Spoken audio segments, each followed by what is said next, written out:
This is TTT Live. I'm DK Rostar. The Ministry of Health is giving an update on the status of COVID-19 in Trinidad and Tobago. We're bringing you live coverage on TTT, Talk City 91.1 FM, and on Facebook at TTT Live Online. We go now to the Manager, Corporate Communications at the Ministry of Health, Candice Alcantara. Good morning and welcome to the Ministry of Health's virtual media conference, which is your trusted source of COVID-19 information in Trinidad and Tobago. With us today are the Honorable Terence Deyalsingh, Minister of Health, Dr. Erica Wheeler, PAHO WHO Country Representative for Trinidad and Tobago and the Caribbean Dutch entities, and Nurse Keisha Privat Gomez, Infection Control Nurse at Cora Hospital. I am Candice Alcantara, Manager Corporate Communication at the Ministry of Health, and I will moderate this morning's media conference. We will move now to the Minister of Health, who will provide the clinical update and deliver the opening presentation. Thank you very much, Candice. Good morning to my colleague, Dr. Erica Wheeler, PAHO. Good morning to Nurse Gomez, and thank you for once again, Nurse Gomez, for stepping up to the plate as a true trooper. So there's a lot for me to get through this morning, so let's go straight to it. Good morning to ladies and gentlemen of the media and the wider viewing and listening public, wherever you are. The following is the clinical update up to 4 p.m. yesterday, Sunday, 28th February. Total persons tested in both public and private facilities, 96,180. Our rolling day average now, I confirmed with Dr. Hines this morning, is currently 9. However, don't be lulled into a false sense of security with the rolling day average of 5, because for January alone, we total 414 cases when you aggregate it, and February 149, which gives you a year-to-date number of 563, right? So we just contextualize the low rolling day average, but we still have these infections. Total number of positive cases reported in the last 24 hours, 8. Total positive cases starting from 12th March 2020, 7,713. Total number of patients in hospital as of yesterday, 12. Total number of patients recovered, 7,466. Total active positive cases, 108. Total deaths to date, and our deepest condolences go out to each and every family, 139. Total patients in step-down facilities, 5. Total patients in state quarantine facilities, 261. Total persons in home self-isolation, 83. I just want to give you a breakdown of the patients who are hospitalized. 12 positive patients in hospital. All are in the Couva Hospital and Multi-Training Facility, all 12. 3 are in ICU and 9 are ambulatory. Our other hospitals, as of yesterday, had no patients. Cora, Arima, Augustus Long, St. Anne's, Scarborough, Signal Hill, Scarborough Regional, Fort King George, none. Positive patients in step-down transition facilities, we have 5, and they are all at the UWI campus. State quarantine facilities, we have 265 persons distributed as follows. Chancellor, 5. Cascadia, 17. Regent Star, 24. Paria Suites, 5. DB Halls, 57. UTT, Valsay, none. UWI Canada Hall and UWI Freedom Hall are currently off the grid for routine maintenance and we expect that will be back up and available on March the 17th. So they are right now undergoing routine maintenance. So when we put back people, they are put back into, good facilities. Cara Suites, we have 18, K-Pox 73, Napa 24, Homer Football 22, Tradewinds 19, and St. Anne's 1. I just want to update the country. The Tobago House of Assembly, their communications unit, would have sent out a media release Monday 1st March at 7 a.m. That's this morning. As you know, Tobago recorded one new case, but this morning they put out a release stating that they have another new case from the Mason Hall Secondary School. The school has been closed for sanitizing. All the contact tracing is being done and has been done. The family members and close contacts of that student are in quarantine. And I was told by Dr. Tiffany Hoy just a few minutes ago that that secondary school student will be hospitalized later on this morning. So Tobago currently has 2 cases. So this is the latest that came out of Tobago this morning at 7 a.m. I want to further inform the public on something that I said last week about the 20 sites. And if we could have the slide put up, please, that we are looking at for when we get our 100,800 doses of COVID-19 vaccines. So we have changed it slightly from 20 sites to 21 sites across the 5 RHAs. So these are where we will be giving out the 100,000 plus 800 doses of COVID vaccines. Dr. Wheeler will speak about it a little later. So under the ERHA, we have moved from 3 to 4, Kumana, Mayaro District Health Facility, Rio Claro Health Center, Sangre Grande Enhanced Health Center.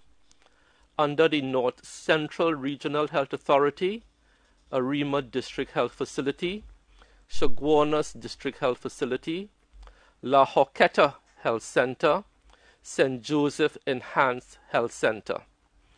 Under the Northwest Regional Health Authority, Barataria Health Center, Diego Martin Health Center. Under the Southwest Regional Health Authority, Couva District Health Facility, Freeport Health Center, Laramine Health Center, Marabella Health Center, Point Fortin Health Center, Princestown District Health Facility, Siparia District Health Facility, St. Madeleine Health Facility. Under the auspices of the Tobago Regional Health Authority, the Canaan Bonaccord Health Center, Roxborough Health Center, and the Scarborough Health Center. We are looking at possibly a couple other sites under the Northwest Regional Health Authority, and as soon as we concretize that, we will come back to you. But this is basically the locations of the physical centers based on their capacity to administer vaccines, their parking arrangements, and so on. We now move forward to how we propose to engage key stakeholders in sensitizing the public as to what the vaccination rollout is going to entail. I had promised that we are going to be engaging the media, public civil society, and so on. We are having a media sensitization session next week, Friday. I was told by Corpcom that the editors and so on prefer the Friday. So that is going to happen next week, Friday. So we are going to be focusing on education and engagement of our key stakeholders. These sessions will be virtual and you could ask your questions. What we are going to be discussing will be our vaccination plan. How is the process going to unfold? appointments, what you could expect at the sites and so on, where to get vaccinated. So we've already dealt with that in the first slide. And we are doing this not as a Ministry of Health only initiative, but we are bringing in other key objective neutral partners like PAHO and UE. We want this to be seen as a national effort using experts from the ministry, but also inclusive of our partners PAHO and the University of the West Indies. So look forward to these vaccine sensitization series, all in an attempt to educate the public and key stakeholders as to what the plans are as we get ready to roll out our first tranche of 100,800 AstraZeneca vaccines. The last issue I want to deal with is to update the public on where we are with the vaccination of our healthcare workers. So we would have received, and many thanks to the people and government and Prime Minister of Barbados, 2,000 doses of the AstraZeneca vaccine. We have vaccinated to date 1,113. So I need to explain why we have vaccinated more than 1,000, because in strict numbers, if you get 2,000 and it's a 2-dose vaccine, you could only vaccinate 1,000. Members of the public and media, you may have recalled the United States, they were talking about extra doses that come in the ampules. What we have noticed is the same thing is happening with the AstraZeneca vaccine.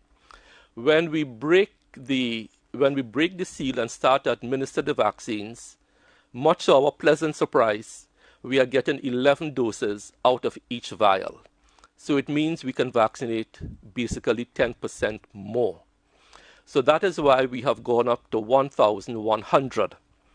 The other 13, some may recall last week when we spoke, we said, once you break the seal and you puncture the seal, you have 6 hours to use the vaccine. And one of the issues we will have to look at, after you vaccinate somebody, you don't want to waste any doses, and we may go to other people outside of the immediate group. So that accounts for 1,113, because we are getting an extra dose out of each vial, so that takes it up. And because you don't want to have wastage, it is better than a dose go to somebody outside of the immediate group, not waste it, and vaccinate that person. So we have in reserve 10 vials, which will give us, if we get an extra dose out of each one, 1,100 doses. So the 1,113 people will be vaccinated. Way before that time, we will get in the extra vaccines from COVAX. So we have a rolling amount coming in. So I want to assure the public that that is the reason why we have vaccinated to date 1,113. The request has already gone out that we are stopping vaccinations as of today, so we can keep the extra vials for healthcare workers who have been vaccinated in the first round. So, Candice, that's my pretty exhaustive report for the morning. I thank you, and back over to you. Thank you very much, Minister. All of that information was important, and I'm sure our listeners are grateful for the update. And we go now to Dr. Wheeler for an update or some additional information on COVID-19 vaccines. Good morning, my colleague, Mr. Minister. Good morning also to Candice Alcantara. Good morning, viewers, listening public, the media. Again, thank you for the opportunity to address you on the COVAX facility. So I want to give an update on what is the procurement process. As the Minister has already said, Trinidad and Tobago will be receiving 100,800 vaccines from the COVAX facility. The process from now on is as follows. The Ministry has already written to the Pan American Health Organization indicating its agreement with receiving the 100,800 doses. From here on, there is a window during which information will be provided to the country about the allocation of the vaccines in terms of its schedule. So the ministry has a window once the Pan American Health Organization responds to that letter sent by the government to agree to the price which will be given in the quotation, along with the schedule for the arrival of the vaccines. That information will then be passed on to the suppliers. It's a request for the vaccines to be shipped, and it will contain the name of the country, the consignee, the quantity, the delivery time, the shelf life, the packaging details, the freight and insurance cost, and that will come with the country approval. Thereafter, what will happen is that a purchase order for the issuance of the vaccine will be given. A copy will be sent to the supplier as well as to Trinidad and Tobago, and the shipment will be organized by the Pan American Health Organization through our revolving fund for vaccines, and the shipments will be coming from the Kingdom of the Netherlands, and we will have an estimate. Now, we are trying as far as possible to reduce the regular time of supply, which is normally 4 to 6 weeks, to 3 weeks, an average of 3 weeks. So once that process is followed, as I read out to you, we should be receiving the vaccines by the end, hopefully before the end, but certainly by the end of March. After which there will be a reporting on the receipt of the vaccines and the date of the delivery, and there would be a reconciling of the funding paid by the government of Trinidad and Tobago with the number of vaccines that have been received. So this is the process from here on, and it was initiated by the letter that was sent on Friday. As soon as we received the letter from the COVAX facility last Friday, I informed the ministry, and they sent their letter to me indicating the fact that they agreed to receive these vaccines, and I have forwarded this letter to our PAHO headquarters, and the process will follow as I just indicated. Thank you. Thank you very much, Dr. Wheeler. And now we go to Nurse Pravat Gomez, and it's a face you should recognize. She will give us her experience after having received the AstraZeneca COVID-19 vaccine some time ago. We go to Nurse Gomez. Good morning, everyone. Good morning, Minister, Candace, and Dr. Wheeler, as well as the viewing public. I would first like to start off by saying that I am deeply honored to be the first recipient of the COVID-19 vaccine for Trinidad and Tobago. For me, this was a personal decision to go forth and take the vaccine. As a healthcare worker and a frontline staff, I believe that it is my responsibility to protect public health. It is my personal choice as well to protect my family and those who are more vulnerable. The actual taking of the vaccine, I must say, was very smooth. The process was smooth. There were slight side effects, but expected, as with any vaccine. There was slight tenderness in the arm at the vaccine site. I had a headache within 24 hours of receiving the vaccine, but that went away. Slight fever and slight body pains, but nothing that stopped me from doing my regular duties. For persons out there, I know that just as myself, there were slight reservations from receiving the vaccines. However, I did my research. I followed the trials that was done on the vaccines. I followed the approvals that was done, the approvals from FDA, from WHO. I made sure that no severe adverse effects from the vaccines had occurred. Because of this and all the information, I felt very comfortable in receiving the AstraZeneca vaccine. Going forward, I would like to advise the general public, as well as my co-workers, that they should take the vaccine. As a healthcare worker, we have lost that human touch, and that has been replaced by PPEs, by face masks, by face shields, by all the personal protective equipment, something as simple as holding our patient's hand. We have witnessed the demise of some of our elderly and more vulnerable staff, and we couldn't even comfort the family members. We couldn't hold them as we are accustomed to. Right now, I would just like this pandemic to be over. I believe in my heart that vaccination is the way to go. It is our best bet to come back to normalcy. Hence the reason why I, as well as my co-workers, have made this decision to receive the vaccine. Going forward, we would like to encourage the entire population to get the correct information from reputable sites. The information is out there so that you can go and make informed decisions going forward on receiving the COVID-19 vaccine.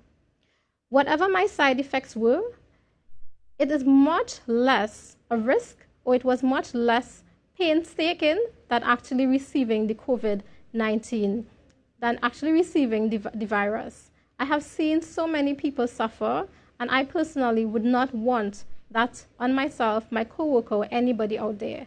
So I advise persons, go out there and receive the vaccine. Thank you very much, Nurse Gomez. We really appreciate that you came out here today. And so you get to see face-to-face, see for yourself someone who received the AstraZeneca COVID-19 vaccine. And just a reminder that we had Dr. Don Martin on the program here as well. We go now to the question and answer segment. Our panelists are ready to field questions from the media. We invite you, please, representatives from the media, indicate your name and the media house that you represent before posing your 2 brief questions, please. If we have additional time, we will come back to you. We begin this morning with questions from AZP News. Hi, good morning. Priya Vihari, azpnews.com. My first question is for Dr. Wheeler. Dr. Wheeler, we have heard that that the AstraZeneca vaccine is going to be upgraded to include the new strains at this point in time. The ones that we are getting in Trinidad and Tobago, would those be, be able to deal with the new strains? And if not, should we still take them? First question. And my second question is for Minister Diyal Singh. Minister, why should we stop at the 1,113 vaccines? Because the ones that we're going to get from COVAX, it will come in within, I think, the 8 or 12 weeks in which the second dose should be given. So therefore, why should we just continue administering the vaccines? Okay, so I'll take the second question first. And Pride, it's a very reasonable question to ask. I have learned in managing this, and even before COVID, that there are so many things that could go wrong. Anything can happen between now and the end of March that could prevent the shipment coming. Anything. If I take that chance and the shipment doesn't arrive, then you'll be asking me, why did I take that chance? So it's a case of damned if you do, damned if you don't. But we intend to be very careful, at least in the beginning, because supplies are not 100% guaranteed at this point in time. Whilst we are fairly confident that COVAX will come through, anything could happen. Storms, hurricanes, whatever.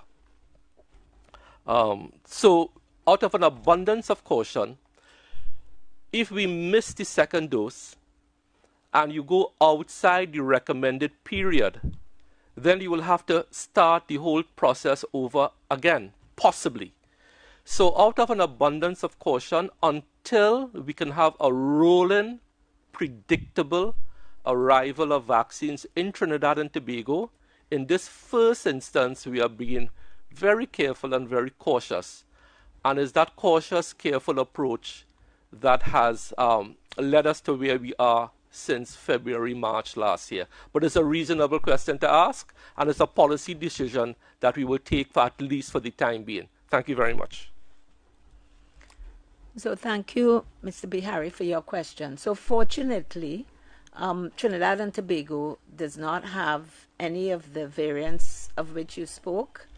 And so in this case, it means that AstraZeneca will retain and maintain the level of efficacy in the community. So the public is not in any danger from getting the AstraZeneca vaccine. In addition to which, remember, this is just the first tranche of vaccines that will be arriving. So in the future, Trinidad will be able to benefit from the adjustments made to future vaccines. And all vaccine manufacturers are trying their best to ensure that they adjust the vaccines to cover the new variants. It's in their interest to do so in order to be able to provide vaccines globally. Thank you. Thank you very much, Dr. Wheeler. We go now to questions from Wired 868, please. Hi, good morning. Fiola Bostic from Wired 868. My first question is for Dr. Wheeler. Dr. Wheeler, I remember when you were on last year, you spoke about the COVAX facility. Really, its main goal was to ensure equitable distribution of the vaccine globally, right? Given the issues that have been happening with the unequal distribution of the vaccine throughout the globe and the current issues that we continue to have with supply, do you think, how do you feel the COVAX facility has worked in ensuring equitable distribution? And are you happy with how it has worked, and what do you think could have been better? Right. So that's my first question. My second question is for the minister. Minister, you've said repeatedly that there's no magic number that you're looking for in terms of numbers, metrics for when things will get back to normal, right? But I'm wondering, given the situation as it is now, the current metrics that we have, because information is being collected daily. So the current metrics we have with regards to number of cases, hospitalizations, etc., being as they are we any closer to seeing any of these restrictions, especially the school children who've been out of school now for almost a year? Are we any closer to recommending that more children be returned to school, given that we saw the current batch that have already been there for 2 weeks? Okay, so I'll take the second question first. Those are quite reasonable questions to ask. So the decision on schooling will be a decision made, like all other decisions, by the Honorable Prime Minister. What the Ministry of Health does is provide all the supporting information, the metrics. The Minister of Health does not on TV announce any measures. I have resisted that for a year, and I don't intend to start now. However, the Minister of Education, in consultation with the Honorable Prime Minister and Ministry of Education, did take the decision, because you said schools are closed a year now. That is not entirely correct. Schools did reopen, Forms 4, 5, and 6, on February the 7th. That puts an additional 30 to 40,000 persons moving again. We have only today confirmed in Tobago our first case of COVID-19 in a standard 4 child. So that is the kind of data progression we have to look at. We have to ask ourselves now, is this an isolated case? Are there more cases to come? Only time will tell. We have to do the contact tracing. Families have to go into quarantine. So it is not accurate to say that because our numbers are low, you could open back schools. I am hoping that this one case in Tobago is sincerely not the tip of the iceberg, but we only have to wait and see. So that is where we are, and it was a secondary school in Tobago, I believe. So we have to wait and see. And the Honorable Prime Minister will announce what other measures are to be rolled back when he meets with us and we present the data, the evidence, and so on. So, Fiola, I hope that answers your question about schooling. Thank you very much. So thank you, Ms. Bostic, for your question about the COVAX facility. And of course, many countries around the world, many people are asking exactly the same question, which is not an unfair question. But you have to remember that the COVAX facility is a facility, as you rightly said, one of the aims was to achieve equity, of which the promise was to provide 2 billion doses by the end of 2021 to end the acute phase of the pandemic.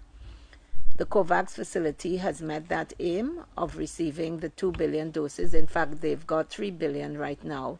But the issue of equity, you have to remember that sovereign states are able to exercise their ability to purchase outside the COVAX facility. So when it was set up, there was never any requirement which said if you want to buy from the COVAX facility, you cannot purchase independently. You also have to remember many of the countries who are buying up the doses, they themselves have manufacturers within their countries. So they have access, direct access to vaccines, and they made agreements with the vaccine manufacturers many months before. Now, some of those same countries, for example, the UK, they are outside of COVAX, but they're also in COVAX. And many of them in Europe and the UK, for example, and Canada, they have contributed quite substantial amounts of money to COVAX in the beginning to speed up the research and development, hence the reason why we have vaccines so early in the first place. So the COVAX facility did not fail in terms of delivering what it said it would, but the COVAX facility does not have any legal rights to control sovereign states to purchase vaccines from their own manufacturers. And this is why we have seen this inequity. Of course, as you know, the Director General is very concerned and has been calling on manufacturers to respect the COVAX facility and to realize that the aim, one of the key aims, it's not the only aim, as I mentioned, procuring doses was another aim which the COVAX facility has done, but he is calling on these vaccine manufacturers to also provide, make sure that vaccines are available in the facility to go even beyond the 20%. So this is where we are. I would not say that the facility has failed because the facility cannot control the behavior of sovereign states. And WHO and PAHO, we are both member state organizations. So it is the member states that decide our program of work.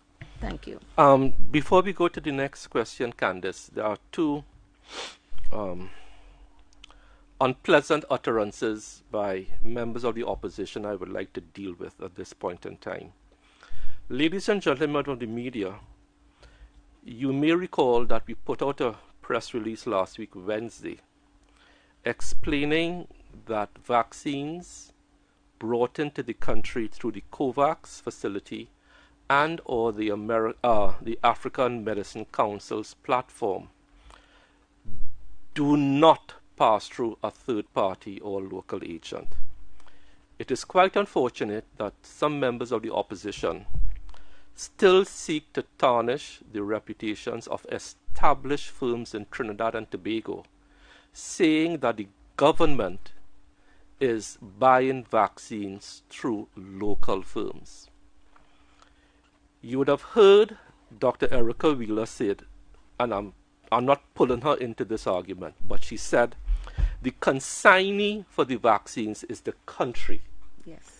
PAHO does not deal with individual firms. PAHO and WHO, they will deal with countries. Every vaccine for 40 years that Trinidad and Tobago has bought through the revolving fund have always been consigned to to the Ministry of Health/NIPTEC. It is quite unfortunate that some members of the opposition keep putting this narrative out that local firms will be making millions of dollars. Let me say it abundantly clear. Again, these vaccines are consigned to the country, Trinidad and Tobago. They don't pass through a third party, a local agent, a local distributor. However, as I said on Saturday, there will come a time when these vaccines will be commoditized, because you have asked this question over and over. Can local entities import the vaccines? And the answer is yes, when that time reaches. So any bona fide local distributor is free to import vaccines once they become available on a commercial basis. But our dealings with PAHO is a dealing between PAHO and the country. And I'll give you an example because some persons ought to know better. When PAHO writes to Trinidad and Tobago, they don't write to the Minister of Health necessarily. They don't write to a distributor. You know who they write to? The Prime Minister of the country. Correct. Is that correct? Correct. They write to the Prime Minister, and the minister may be copied. That is how these agencies work. And it is quite unfortunate for members of the opposition to be raising the specter of finances, deals. Let me say it again. These vaccines through the COVAX facility are consigned to Trinidad and Tobago. I hope that puts an end, because you see, what is happening, ladies and gentlemen, because of the type of narrative being put out, you now have the companies we are trying to deal with asking us what type of country is Trinidad and Tobago. They don't want their reputations damaged. And we don't want to scare away manufacturers or countries from dealing with us. So I am hoping that this clarifies that issue, hopefully once and for all. Thank you very much. Thank you very much, Minister and Dr. Wheeler. We go now to Newsday, please. Good morning, everyone. Brianna McKenzie from Newsday here. My first question is for Ms. Gomez. Of the other frontline workers who have been vaccinated, have there been any other reports of the same or similar side effects that you mentioned, and are these side effects being monitored and recorded?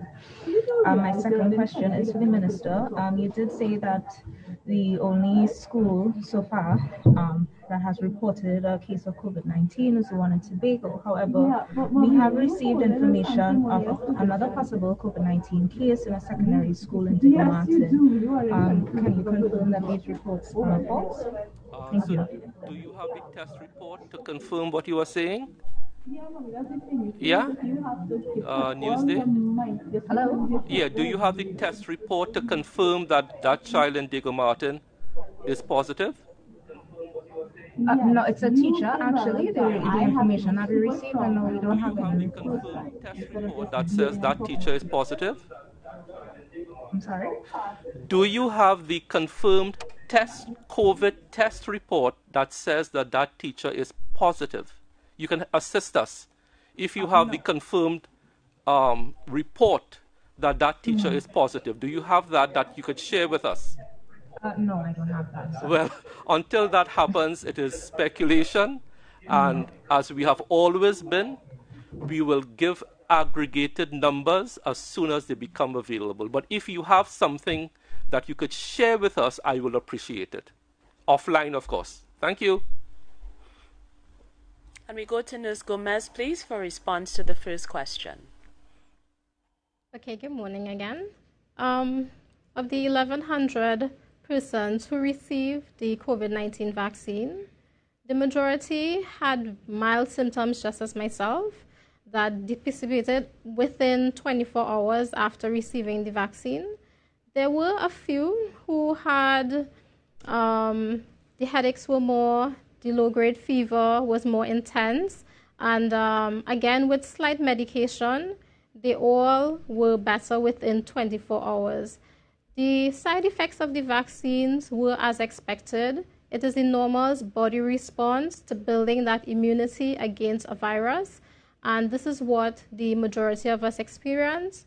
As again, the symptoms were mild in most cases, and the ones who had it more severe, they took medication, slight Panadol, so forth, and they were better. Everyone is much better now. No side effects to talk about at this point. Thank you very much. And we go now to TV6, please. Hi, morning. Renessa Cutting, TV6 News. To the Minister of Health, now that your parliamentary colleague opposite has written to India, basically begging for TNT to be gifted some vaccines as we are supposedly reeling from the effects of COVID-19, what is government's official response to this or plan of action? And also, just a few days ago, I'm not sure how many days ago, but I know that the ruling average was 5 then, and I think you mentioned 9 today, which is almost double. No, I said 5. Could you say through the... I said 5 today. Oh, okay. All right. Well, I'll just stick with the first question. I wasn't hearing properly. All right. Thanks. No problem. So again, it is quite unfortunate that a former Prime Minister of this country characterizes Trinidad as reeling from the COVID-19. A rolling 7-day average of 5 is not reeling. I am so disappointed that as a former Prime Minister, she would seek to characterize this country like that. You may hate the government, but don't hate Trinidad and Tobago. 1. 2. As I was very accurately quoted by Anna Ramdas in the Express today, and I confirmed this with the Minister of Foreign Affairs yesterday, the Honorable Prime Minister has already written to his counterpart in India, Prime Minister Modi. As correctly stated in the article, the Minister of Foreign and CARICOM Affairs is already in talks with his counterpart in India. Our High Commission in India, the Trinidad High Commission in India, is engaged with the matter.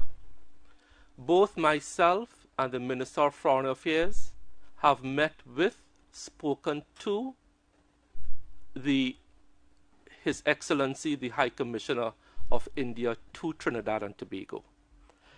All diplomatic channels, official diplomatic channels, from the highest political office in the land, that is the Honorable Prime Minister, have been engaged in this matter.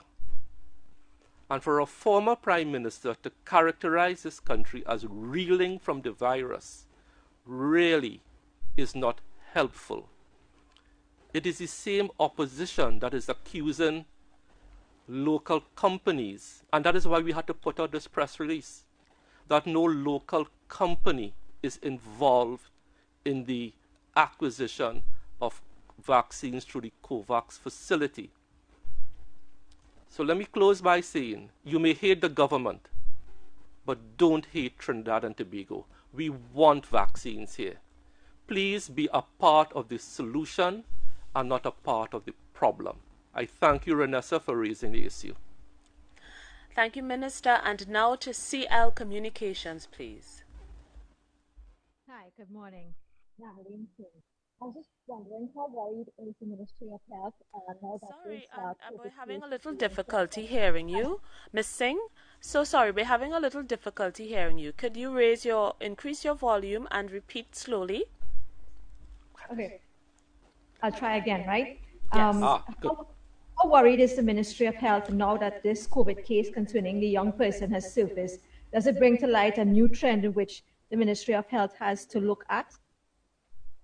Okay, thank you. So, let's put this in epidemiological terms or just basic the way we deal with things. One case is not a trend. A trend develops over time as you get more and more cases. But because it's COVID-19 and we do have one case, We are looking at it very carefully. And as I said earlier in my response to the question, we have to look at what happens over time. Does one case turn into 4 cases, 4 into 40, 40 into 400? So it's something you watch, something that you take all mitigating steps like closing the school, sanitizing, contact tracing, quarantining, hospitalizing the person, so you mitigate that risk and you mitigate transmission of the disease. But it is something we will have to keep our eyes on. And I just urge everyone, even though our rolling 7-day average is 5, we keep saying it doesn't mean that we are COVID-free. It means we have done a good job in managing the virus, but we are not COVID-free. So all the public health measures of wearing masks, sanitizing, socially distancing, staying home if you are ill, all of those things remain as important in March 2021 as they were in September 2020. Let's just keep up with those public health measures.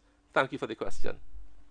Thank you very much. We go now to Guardian Media Limited, please, for 2 brief questions. Good morning, everyone. My name is Carissa Lee from CNC3. I only have one question, as my colleague from TV6 would have asked my other question, and that question is in relation to the Guardian front page today.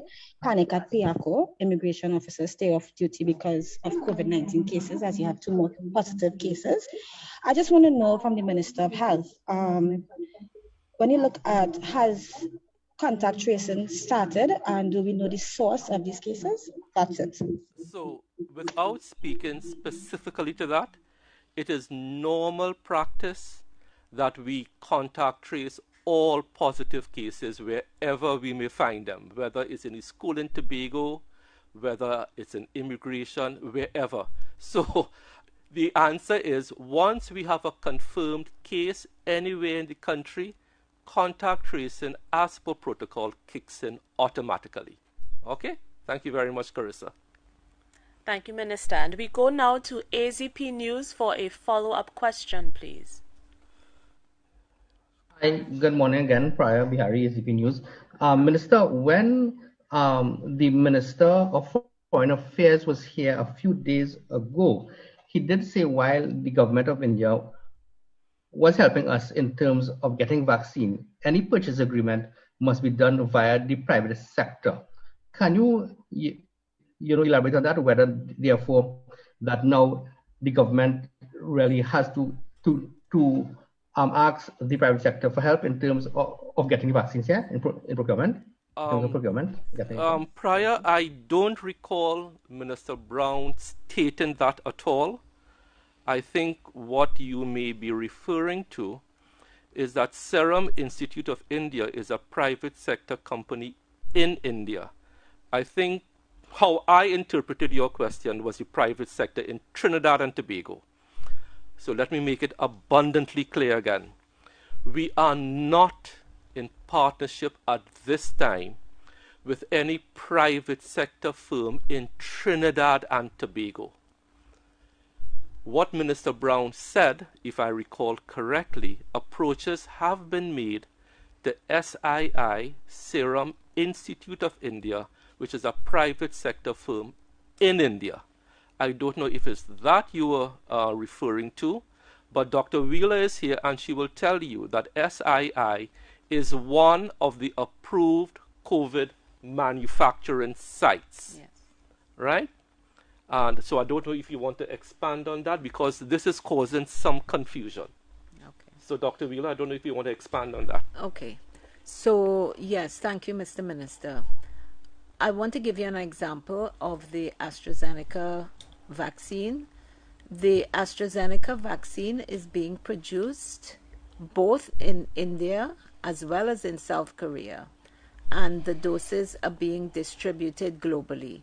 The Serum Institute of India has been providing vaccines for a long time. They are recognized by WHO as a provider, as a manufacturer of vaccines. So they have been accepted by WHO to provide the AstraZeneca vaccine under emergency use listing. The fact that the same vaccine is being produced in South Korea and in India, it makes absolutely zero difference in the quality of the vaccine, in its safety, and in its efficacy, because the dossiers have been provided to WHO from the Serum Institute of India and from the vaccine manufacturer in South Korea. So yes, the COVAX facility is receiving vaccines from the Serum Institute of India, which is a recognized and qualified provider of vaccines. Thank you. Thank you very much. And we have a follow-up question now from Wired 868, please. Hi, good morning once again. Fiola Bostic from Wired 868. So my second question is concerning the rollout of the vaccines, and we've been stressing the safety of the vaccine, right? So we've had a lot of information coming out of the Ministry of Health about how safe the vaccine is. So my question is, for people who have been skeptical about the vaccine, not for safety reasons, but they're wondering about efficacy reasons, because they're saying that, okay, yes, it doesn't get you sick, but it you can still pass it on, you can still pass on the virus, you can still contract the virus.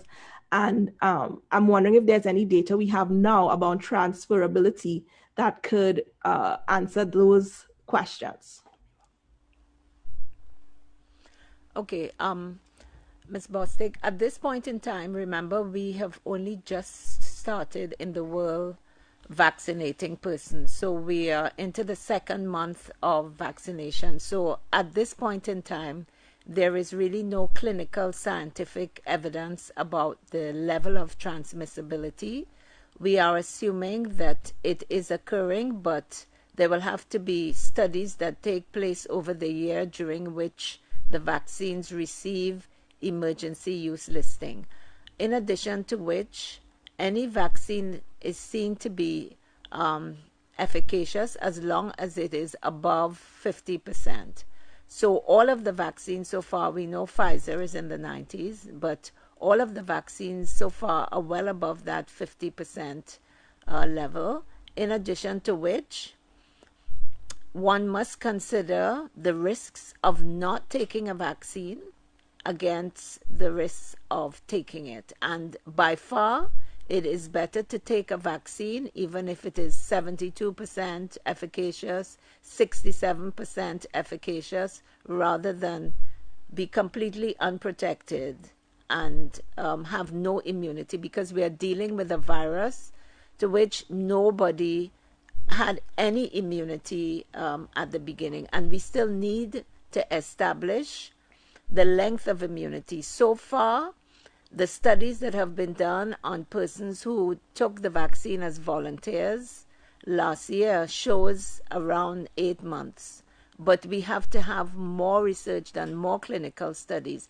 This is an ongoing process, and I know it is a pandemic and people are very rightly concerned, but we still can't neglect the science. And there are teams of people all over the world coordinated by WHO that are looking into these issues, and as soon as that information becomes available, it will definitely be published. But at this stage, it is just way too soon. We're only 2 months into it, so it's too soon to be able to make any definitive statements. Thank you.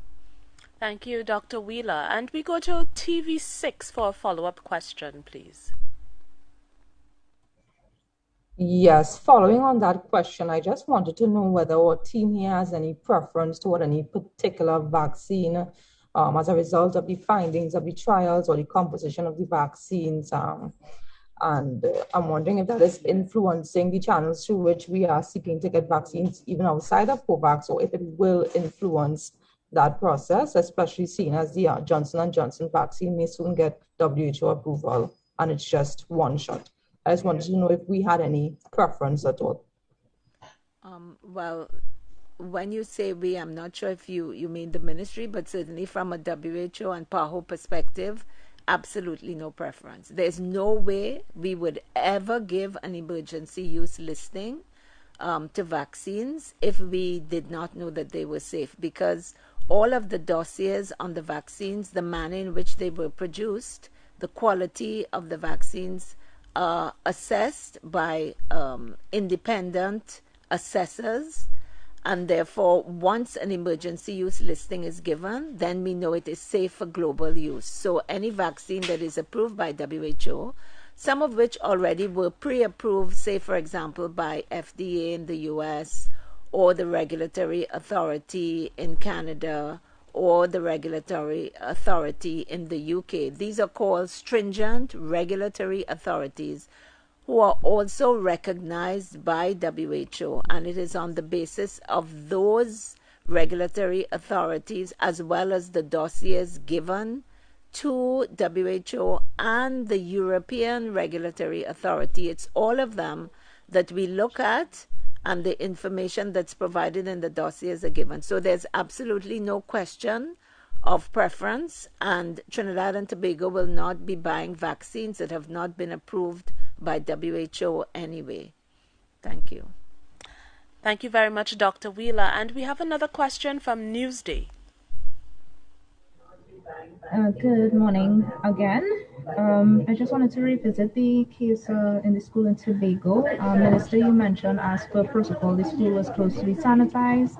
In a case like this, what would it take, or how many cases would it take for the total school closure of the school and for students to return to virtual classes full time?